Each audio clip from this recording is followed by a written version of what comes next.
وَلَقَدْ يَسَّرْنَا الْقُرْآنَ لِلذِّكْرِ فَهَلْ مِن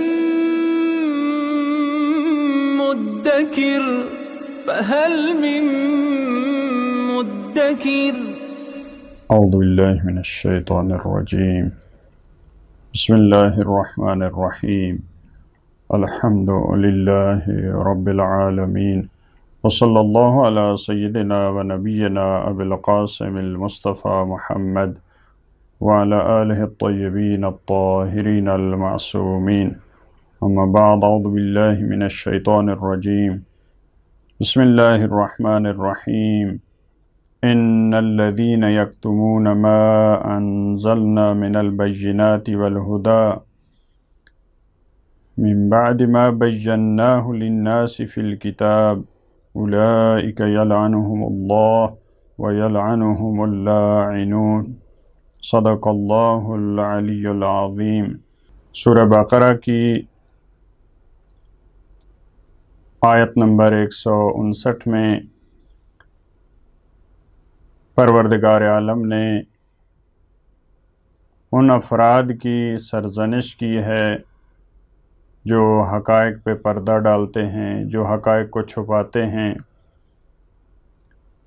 گزشتہ آیات میں بھی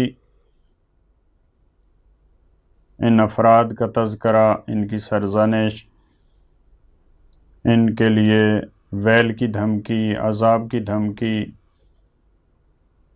خصوصاً وہ افراد جو اہل کتاب میں سے اہل علم تھے، جاننے والے تھے، لیکن قرآن کے بارے میں، سرور کائنات کے بارے میں،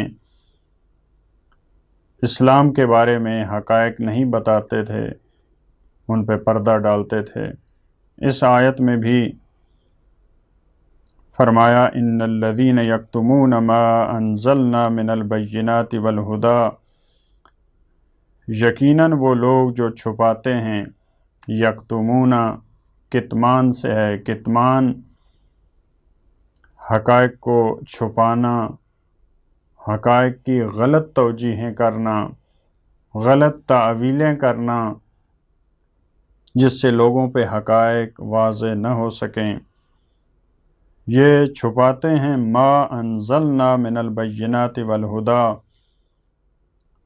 اس کو جو ہم نے نازل کیا ہے، من البینات، بینات بینہ کی جمع ہے، واضح دلائل کو، واضح آیات کو، حجتوں کو، والہدی دینی معارف کو، دینی احکام کو، جو ان کو چھپاتے ہیں من بعد ما بیناہ للناس فی الکتاب، بعد اس کے کہ ہم نے اس کو بیان کر دیا لوگوں کے لیے کتاب میں، یعنی ہم نے تورات و انجیل اور آسمانی کتابوں میں لوگوں کے لیے وضاحت کے ساتھ بیان کر دیا، کیونکہ پروردگار عالم نے جتنی آسمانی کتابیں نازل کی ہیں ان میں ہر چیز کو بڑے واضح انداز میں بیان کیا ہے، جس میں کسی قسم کا ابہام نہیں ہے۔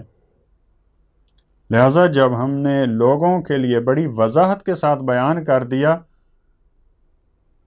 تو کچھ افراد ایسے ہیں، یہ اہل علم ہیں، یہ اہل علم افراد ہیں، یہ ان کے احبار ہیں، جو ان کے پڑھے لکھے افراد ہیں، وہ انہی حقائق کو چھپا دیتے ہیں، کیونکہ ایسا تو نہیں ہے کہ تورات اور انجیل اور آسمانی کتابیں فقط ان کے علماء کے پاس ہوں، کیونکہ جب ابتدا میں یہ کتابیں نازل ہوتی تھیں تو انبیاء ان کتابوں کی تبلیغ کرتے تھے اور لوگوں تک وہ پیغام پہنچتا تھا، پھر نسل در نسل بھی وہ پیغام پہنچتا رہا ہے، لہذا لوگوں کو معلوم تھا۔ اللہ ممکن ہے تورات و انجیل کے مختلف نسخے، اصلی نسخے، معتبر نسخے، وہ ان کے جو علماء ہوتے ہیں، جو ان کے بزرگان تھے، ممکن ہے وہ ان کے پاس ہوں، وگرنہ اس کے معارف وہ تمام لوگوں کے پاس تھے۔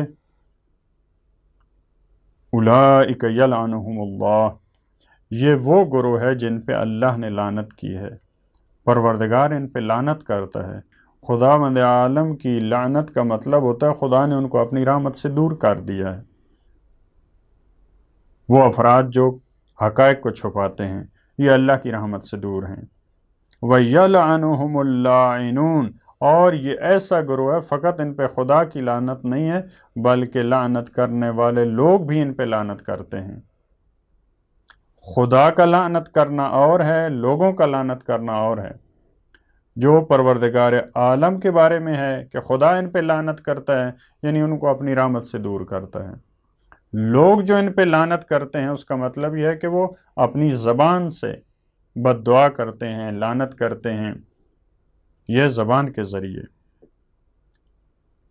إِلَّا الَّذِينَ تَابُوا وَأَصْلَحُوا وَبَيَّنُوا فَأُولَئِكَ أَتُوبُ عَلَيْهِمْ وَأَنَا التَّوَّابُ الرَّحِيمُ۔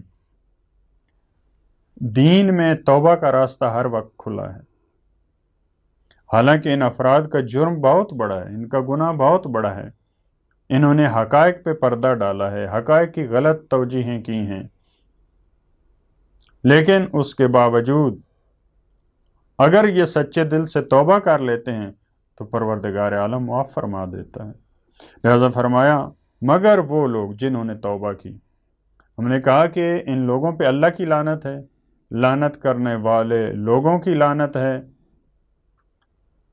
یلعنہم اللاعنون، لعنت کرنے والوں کی لعنت، اس میں سب لوگ شامل تھے، لیکن اس لعنت سے ایک گروہ استثناء ہے،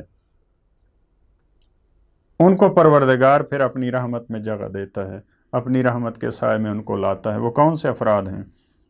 جنہوں نے توبہ کی، وَأَصْلَحُوا، انہوں نے اپنی اصلاح کی، ان کو معلوم ہو گیا کہ ہم غلطی پہ تھے۔ لہذا توبہ کا یہی طریقہ ہوتا ہے، انسان جو غلطی کرتا ہے اس کی اصلاح کی کوشش کرے۔ وَبَيَّنُوا، اور اس کی تبیین کریں، اس کو بڑے واضح انداز میں بتائیں۔ دیکھیں گناہ جو عام گناہ ہوتا ہے، انسان نافرمانی کرتا ہے پروردگار عالم کی، اس کی توبہ میں یہی ہے کہ انسان توبہ کرے، لیکن جو علماء جو ان کے بڑے تھے، جو پڑھے لکھے افراد تھے، ان کی توبہ کا ذریعہ کیا ہے؟ وَبَيَّنُوا، وہ تبیین کریں، وہ تفسیر کریں، وہ وضاحت سے بیان کریں، اپنی تقریر کے ذریعے، اپنی تحریر کے ذریعے۔ وہ جس طرح سے انہوں نے لوگوں کو گمراہ کیا اسی طرح سے اس کی توبہ ہے، کیونکہ یہ فقط اب حق اللہ نہیں ہے بلکہ یہ ان کا گناہ یہ حق الناس میں بھی ہے۔ فرض کریں انہوں نے 1000 افراد کو گمراہ کیا ہے، آج بھی ایسے ہیں۔ اگر ایک کتاب کے ذریعے، ایک مقالے کے ذریعے، ایک تقریر کے ذریعے، خطبے کے ذریعے اگر ایک فرد لوگوں کو گمراہ کرتا ہے، ان کو غلط معلومات دیتا ہے، تو اس کی توبہ یہ نہیں ہے کہ وہ استغفار کرے، وہ مسجد میں بیٹھ جائے یا گھر میں بیٹھ کے وہ استغفار کرے۔ اگر سوشل میڈیا کے ذریعے اس نے گمراہ کیا، اسی ذریعے سے وہ توبہ کرے۔ اگر اس نے کتاب کے ذریعے گمراہ کیا لوگوں کو، تو اب پھر دوبارہ کتاب لکھے اپنے پہلی کتاب کے رد میں۔ اگر اس نے خطبہ دیا تھا، اس میں لوگوں کو گمراہ کیا، اب دوبارہ خطبہ دے کے اس کی وضاحت کریں۔ لہٰذا یہ بہت خوبصورت آیت ہے، وَأَصْلَحُوا کے بعد وَبَيَّنُوا، اس کو بیان کریں، اس کی وضاحت کریں۔ فَأُولَئِكَ أَتُوبُ عَلَيْهِمْ، بس یہ وہ لوگ ہیں کہ جن پہ خدا فرماتا ہے کہ میں ان کی طرف لوٹتا ہوں، ان کی طرف پلٹتا ہوں۔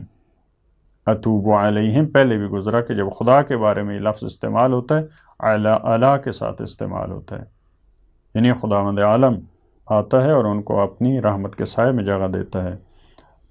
دیکھیں اس اتنے بڑے گناہ کے بعد یہ نہیں فرمایا خدا ان کی توبہ قبول کرتا ہے، فرمایا فَأُولَئِكَ أَتُوبُ عَلَيْهِمْ، میں ان کی توبہ کو قبول کرتا ہوں۔ اس میں محبت اور پیار کا لہجہ ہے، وَأَنَا التَّوَّابُ الرَّحِيمُ، اور میں بہت توبہ قبول کرنے والا، میں بڑا رحیم ہوں۔ اس کے بعد والی آیت میں إِنَّ الَّذِينَ كَفَرُوا وَمَاتُوا، لیکن وہ گروہ جس نے توبہ نہیں کی، غلط کام کیے، لوگوں کو گمراہ کیا، حقائق کو چھپایا، اسی حالت میں مر گئے، تو ان کی پھر توبہ بھی قبول نہیں ہے اور وہ جہنم میں جائیں گے۔ ان الذین کفروا، یقیناً وہ لوگ جنہوں نے کفر اختیار کیا، وماتوا وہم کفار، اور کفر کی حالت میں مر گئے، اولئک علیہم لعنت اللہ، یہ وہ افراد ہیں جن پہ اللہ کی لعنت ہے، والملائکۃ، یہاں ملائکہ کو اضافہ کیا کیونکہ ان کا جرم بڑا ہے، یہ گناہ کے بعد انہوں نے توبہ نہیں کی، اسی حالت میں کرتے کرتے حقائق کو چھپاتے چھپاتے اس دنیا سے گئے ہیں، لہذا فرمایا ان پہ اللہ کی لعنت، ان پہ فرشتوں کی لعنت، والناس اجمعین، اور تمام لوگوں کی لعنت ہے ان پہ، ان کے لیے کوئی راستہ نہیں ہے نجات کا۔ خالدین فیہا، یہ اسی لعنت میں ہمیشہ رہیں گے، کیونکہ معمولاً قرآن میں خالدین فیہا جہنم کے لیے استعمال ہوا ہے، آگ کے لیے استعمال ہوا ہے، لیکن یہاں پہلے لعنت کا تذکرہ ہے، آگ کا نہیں ہے۔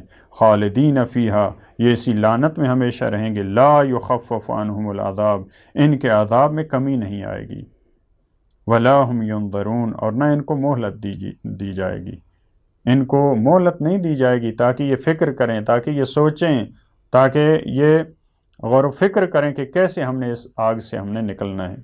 وَإِلَٰهُكُمْ إِلَٰهٌ وَاحِدٌ، اور تمہارا معبود وہ ایک ہی معبود ہے۔ یہاں پھر کفار کو، مشرکین کو، بت پرستوں کو سمجھایا کہ تمہارے متعدد الہ نہیں ہیں، تمہارا ایک ہی معبود ہے۔ وہ کون سا معبود ہے؟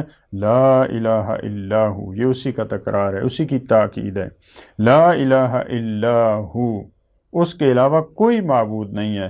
الرحمن الرحیم، وہ رحمان بھی ہے، وہ اپنی عمومی رحمت والا بھی ہے، تمام مخلوقات کی ضروریات کو پورا کرنے والا ہے، ان پہ رحمت کرنے والا ہے، الرحیم، اور اپنی خصوصی رحمت والا بھی ہے، آخرت میں یا مومنین پہ اپنے خاص فضل و انعام کرنے والا ہے۔ پروردگارہ ہمیں توفیق دے کہ ہم حق کے علاوہ کبھی نہ بولیں، اور اگر ہماری زبان پہ کبھی باطل آ جائے تو خدایا ہمیں توفیق دے کہ مرنے سے پہلے ہم اس کی توبہ کر سکیں۔ اللہم صلی علی محمد و آل محمد۔